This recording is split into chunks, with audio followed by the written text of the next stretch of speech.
الحمد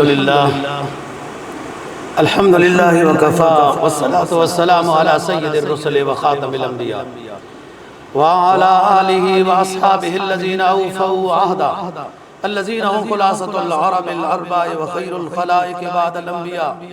أما بعد فيا أيها الناس وحدوا الله فإن التوحيد رأس الطاعات واتقوا الله فإن التقوى ملاك الحسنات وعليكم بالسنة فإن السنة تهدي إلى الطاعة ومن أطاع الله ورسوله فقد رشد واهتدى وإياكم والبدع فإن البدعة تهدي إلى المعصية ومن يعص الله ورسوله فقد ضل وغوى وعليكم بالإحسان فإن الله يحب المحسنين ألا وإن نفسا لن تموت حتى تستقبل رزقها فاتقوا الله وأجملوا في الطلب وتوكلوا عليه فإن الله يحب المتوكلين. وقال ربكم ادعوني يستجب لكم إن الذين يستكبرون عن عبادتي سيدخلون جهنم داخرين.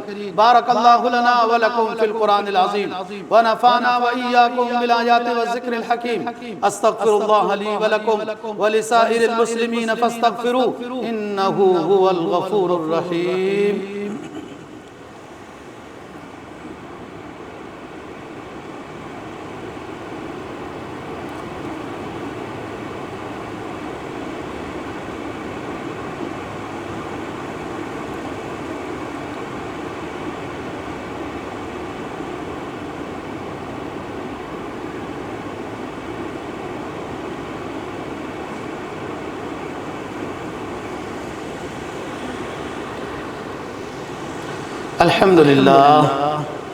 الحمد لله نحمده ونستعينه ونستغفره ونؤمن به ونتوكل عليه ونعوذ بالله من شرور أنفسنا ومن سيئات أعمالنا ونشهد أن لا إله إلا الله وحده لا شريك له ونشهد أن سيدنا وسندنا ومولانا محمدا عبده ورسوله وخاتم النبيين.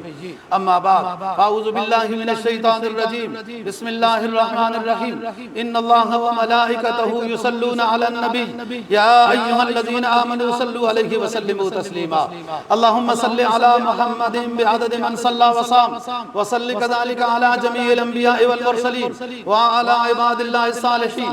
قال النبي صلى الله عليه وسلم أرحم أمتي بأمتي أبو بكر رضي الله تعالى عنه وأشدهم في أمر الله عمر رضي الله تعالى عنه وأصدقهم حياء عثمان رضي الله تعالى عنه وأقضاهم علي بن أبي طالب رضي الله تعالى عنه وعلى السيدين الشهيدين أبي محمد الحسن وأبي عبد الله الحسين رضي الله تعالى عنهما وعلى السيدات الطاهرات الأربعة البنات النبي الأمي الأخير البرية زينب ورقية وأم كلثوم وفاطمة رضي الله تعالى عنهن وعلى أهل بيته المطهرة خصوصا خديجة وعائشة وحفصة رضي الله تعالى عنهن وعلى عميه النبي المصطفى صلى الله عليه وسلم سيدنا العباس وسيدنا حمزة رضي الله تعالى عنهما والباقية من العشرة المبشرة الذين أسماؤهم سعد وسعيد وأبو عبيدة وطلحة والزبير وعبد الرحمن رضي الله عنهم وعلى أمير الحق والإيقان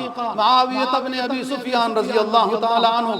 قال النبي صلى الله عليه وسلم الله في أصحابي لا تتخذوهم من بعد غرضا ومن أحبهم فبحبي أحبهم ومن أبغضهم فببغضي أبغضهم. اللهم أيد الإسلام والمسلمين اللهم انصر المجاهدين في عالم الإسلام اللهم ذل الكفرة والكافرين ومن والاهم اللهم اكفناهم بما شئت.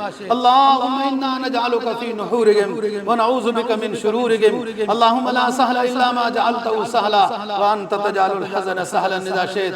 اللهم اسقنا غيثا مغيثا مريئا مريا عاجلا غير آجل نافعا غير ضار. تعادلوا عباد الله رحمكم الله إن الله يأمر بالعدل والإحسان وإيتاء ذي القربى وينهى عن الفحشاء والمنكر والبغي يعظكم لعلكم تذكرون. اذكروا الله يذكركم ولذكر الله تعالى أعلى وأولى وأعز وأجل وأتم وأهم وأكبر والله يعلم ما تصنعون.